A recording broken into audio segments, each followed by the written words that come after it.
చూసుకుంటే నీకు మేలు కలుగునట్లు నీ తండ్రిని నీ తల్లిని సన్మానింపుము, అప్పుడు నీవు భూమి మీద దీర్ఘాయుష్మంతుడు వగుదువు.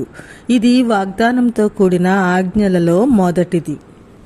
పౌలు గారు భూమి మీద అనడం ఇది భూమి మీద ఉన్న ప్రతి మనుష్యునికి వర్తిస్తుంది అని చెప్పవచ్చు.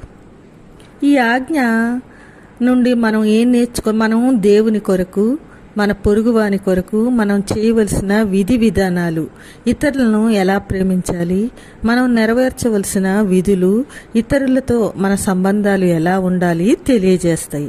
అంతేకాదు మనం నైతికంగా ఎలా జీవించాలో, ఏవి చేయకూడదో ఇది మనకు తెలియజెప్తుంది. భూమి మీద ఉన్న అన్ని వ్యవస్థల కన్నా కుటుంబ వ్యవస్థ చాలా విలువైనది. ఒక వ్యక్తి యొక్క నైతిక ప్రవర్తన అనేది అతని యొక్క కుటుంబం మీదే ఆధారపడి ఉంటుంది. చెప్పాలంటే కుటుంబ వ్యవస్థ మన నైతికతకు ఒక పునాది అని చెప్పవచ్చు. తల్లిదండ్రులకు పిల్లల నుండి ప్రత్యేక ప్రేమ, గౌరవాలు పొందే అధికారం ఉంది. అవి ఇంకెవ్వరికీ చెందవు. పిల్లలు చిన్న వయసులో వారి తల్లిదండ్రులు తన స్థానంలో ఉండి వారిని చూసుకోవాలని దేవుని యొక్క ఆలోచన. దేవుడు తానే అప్పగించిన ఆ పిల్లల ఆత్మల నిమిత్తము తల్లిదండ్రులు బాధ్యత వహించాలి అన్నది ఆయన యొక్క ఉద్దేశము. తల్లిదండ్రుల యొక్క అధికారాన్ని తోసిపుచ్చేవాడు దేవుని అధికారాన్ని తోసిపుచ్చుతున్నట్లే.